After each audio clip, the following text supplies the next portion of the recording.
నమో వెంకటేశాయ. Tirupati MLA ఎక్కడ కనపడలేదంటే ఈరోజు press meet పెట్టి కనపడినాడు. ఆయన ముందుకు ధన్యవాదాలు. తిరుపతి ఎమ్మెల్యే గారు జంగాలపల్లి శ్రీనివాస్ గారు అంటే ఆర్ఎన్ శ్రీనివాస్ గారికి, అయ్యా మీకు ఒక విన్నపం. నిన్న మేము ఒక వీధి నాటకం వేసాము వినాయక సాగర్లో, అది ఇది మా అభినయ్ గారు అనేసి మీరు ప్రెస్ మీట్ పెట్టారు. మీరు ఎన్నికల్లో ఇచ్చిన హామీ ఏంది, ఇప్పుడు జరుగుతున్న హామీలు ఏంది, అది మీరు గుర్తించాలి. మీ కూటమి నాయకులు ముందు మీ పవన్ కళ్యాణ్ గారు, మీరు చంద్రబాబు నాయుడు గారు అది మరిచిపోయి మీకు బుద్ధి రాలేదు అది ఇదంటే, మీరు 2 సార్లు ఓడిపోయినప్పుడు మీకు బుద్ధి రాలేదా? ఓటమి గెలుపు ప్రజలు నిర్ణయిస్తారు. మీరు అది మరిచిపోయి ఏజ్లో పెద్దవారు 72 ఏళ్ళ పైసలకు మీ స్థాయి దగ్గర మాట్లాడానండి ఎమ్మెల్యే గారు. మీరు చిత్తూరు నుంచి తిరుపతికి వచ్చినాడు, మేము ఇంకొక ఊరు పోలా. మీరు పోయినసారి ఎమ్మెల్యేగా వైఎస్ఆర్సీపీలోనే ఉన్నారు అంటే జగన్మోహన్ రెడ్డి గారు ముఖ్యమంత్రి సారథ్యంలో, మీ వియ్యంకుడు రోసయ్య గారు ఉన్నారు ఎమ్మెల్యేగా, వాళ్ళ తండ్రి గారు ఉమారెడ్డి వెంకటేశ్వర గారు పెద్ద ఆయన ఎమ్మెల్సీగా ఉన్నారు. అదే జగన్మోహన్ రెడ్డి గారి సీఎం కాలంలో మీరు పనిచేశారు 5 ఏళ్ళలో.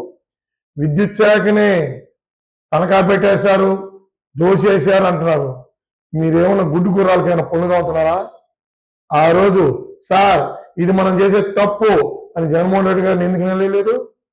నేను రిజైన్ చేసేస్తున్నా అని చెప్పి ఎందుకు రిజైన్ చేసేలేదు? నీతులు వల్లిస్తున్నారు కదా. అక్కడ నీకు టికెట్ ఇవ్వలేదంటే నువ్వు అక్కడ ఎంత పనులు చేసి పెట్టావో, నువ్వు ఓడిపోతావు అని వచ్చే నీ ఇక్కడికి వచ్చారు. తిరుపతి ప్రజలు గమనిస్తారు. ఎన్టీ రామారావుని గెలిపించారు, చిరంజీవి గారిని గెలిపించారు, విజయశేఖర్ని 72లోనూ గెలిపించారు, ఇప్పుడు 2024 మిమ్మల్ని గెలిపించారు తిరుపతి ప్రజలు. అది వాళ్ళ గొప్ప ఔన్నిత్యం. అట్టని చెప్పి ఓడిపోయినంత మాత్రం కేతా కాదు. మీ పవన్ కళ్యాణ్ గారు 2 సార్లు ఓడిపోయారు, మళ్ళీ 24లో పొత్తు పెట్టుకున్నారు. మొన్న మీ మీటింగ్లోనే చెప్పాడు, 40 ఏళ్ల పార్టీని నిలబెట్టాము, మనం నిలబడుకున్నాం, ఇందుకు వచ్చి నిలబడమని చెప్పండి, ఆయనే ఓడిపోతారు. మీరేదో బుద్ధి రాలేదు అంటున్నారు. మీరు ఒక అభివృద్ధి చేసి మీ శిలాఫలకం మీద వేయండి అయ్యా. మా అభినయ్ రెడ్డి గారు కేవలం డిప్యూటీ మేయర్ గానే 18 రోడ్లు మాస్టర్ ప్లాన్ రోడ్లు ఇచ్చారు, ఇంకా 14 రోడ్లు పెట్టున్నాడయ్యా. మీ కూటమి నాయకులు కదా అధికార బలంతో ఒక్క road MLA RN Srinivasulu Tirupati MLA ఒక 60 అడుగుల రోడ్డు 80 అడుగుల రోడ్డు మాస్టర్ ప్లాన్ వేయండి అయ్యా, మేము హర్షిస్తాం. మీకు దండం పెడితే ఆడ కనపడినా. అది మానేసి చిత్తూరు రాజకీయాలు తెచ్చి, చిల్లర రాజకీయాలు తెచ్చి కేసులు పెడతాం, కరెంట్ ఛార్జీలు పెంచలేదు అంటే మీరు చూసారా? ఎలక్షన్ నుంచి ఏమన్నాడు? మేము కరెంట్ ఛార్జీలు పెంచమన్నాడు. ఇప్పుడు విద్యుత్ ఛార్జీలు పెంచలేదా? కరెంట్ ఛార్జీలు పెంచమని ప్రజలకి ముంచుతున్నారు.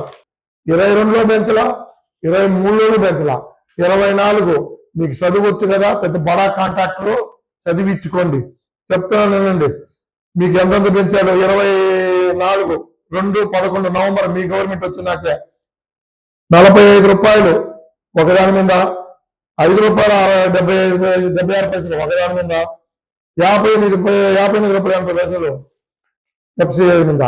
అదే డేట్లు కూడా చెప్తున్నా, 4/3/25 ఈ నెలే నిన్నటి తారీఖు బిల్లు చూడండి, 94 రూపాయలు 50 పైసలు, 42 రూపాయలు 92 పైసలు, 72 రూపాయలు 40 పైసలు. ఈ విధంగా ఛార్జీల నుంచి మేము పెంచలేదండి. సబ్ ఛార్జీలు అంటూ ఇట్లు ఎన్ని ఛార్జీలు మోసి గడిచిన ఇవ్వలేదని చెప్తారు. స్టార్ మీటర్లు పెట్టామా అన్నారా అప్పుడు? ఈరోజు మీరు అమలు చేస్తున్నది ఏంటి? అవే కదా జగన్మోహన్ రెడ్డికి పర్ఫెక్ట్ గా రాబోయే రోజుల్లో చేస్తున్నది అవి. దాన్ని మీరు వ్యతిరేకించి అవి డిలీట్ చేస్తాం, ఇవి డిలీట్ చేస్తాం అని చెప్పి ఈరోజు మీరు నీతులు మాట్లాడుతూ తిరుపతి గురించి అభివృద్ధి చేయండి అంటే నువ్వు కనపడుకుంటా కాంట్రాక్టర్ బెంగళూరు, కర్ణాటక, చెన్నై, హైదరాబాద్ లో తిరుక్కుంటూ నువ్వు ఏడుకొచ్చి రాజకీయం చేయకుండా, ఒక రోడ్డు చేయకుండా, ఒక కాలువ కట్టుకుంటా. నీకు భగవంతుడు గెలిపించాడు ప్రజలు, నీకు భగవంతుడు రూపనిచ్చిన ప్రజలు వరం గెలుపు అనేది.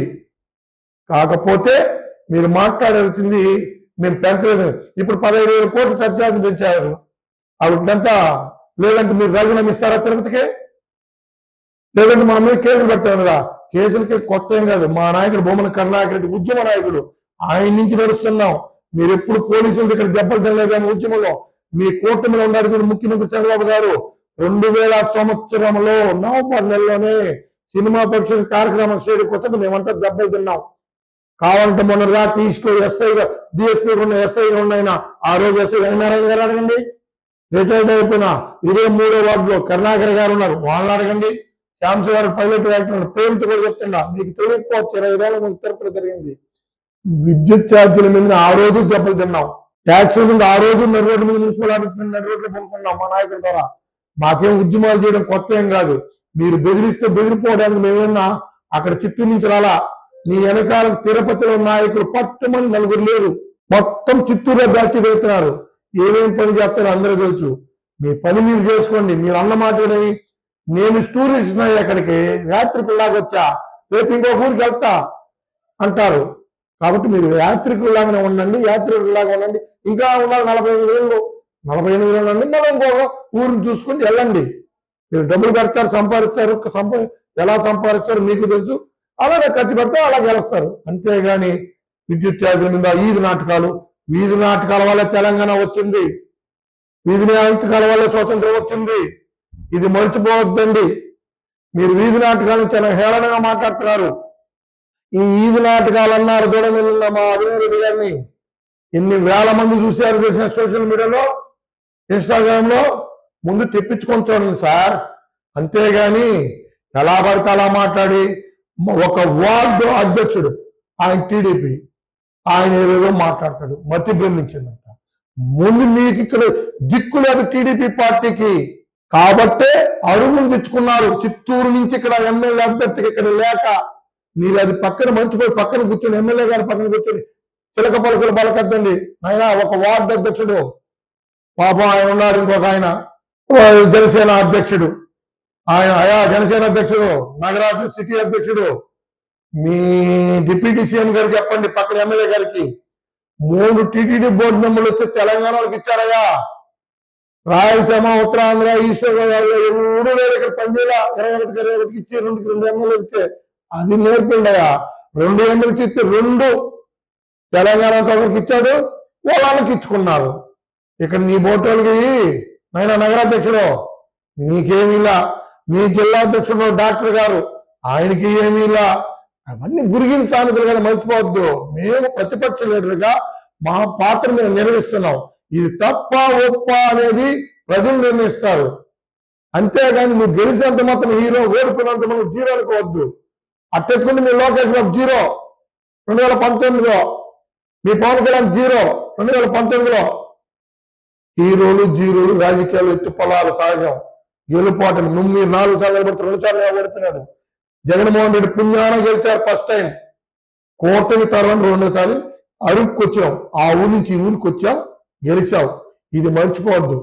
చేతనైతే సాయం చేయి, లేకపోతే నీ వర్కులు చేసుకుని హ్యాపీగా మూటాములు చదువుకుని ఇంకొక ఊరికి వెళ్ళు.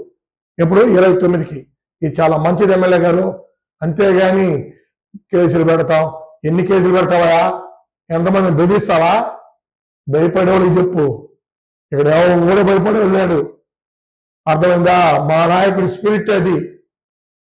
మీ పార్టీలో అట్లా 4 ఏళ్ళ వరకు టీడీపీ జనసేన ఎక్కడ కనపడ తిరుపతిలో మేము 6 నెలలకే కనపడ్డాం. మా ప్రతిభది క్యాడరు. మీకు క్యాడరే లేదు. జనాలు వేశారన్నారు, ఈమెయిల్ వేశారా, జనాలు వేశారా అనేది వెంకటేశ్వర స్వామి చూస్తాడు. అయినా ఎమ్మెల్యే మేము గౌరవిస్తున్నాం. ఆ గౌరవాన్ని మీరు పెద్ద మనుషులుగా ఉందాగా మాట్లాడాలని మనం చేస్తున్నాం. ఇంకోసారి చిలక జోషిని ఎక్కడ చెప్పొద్దండి మీకు సంబంధించి. నమస్కారం ఎమ్మెల్యే గారు.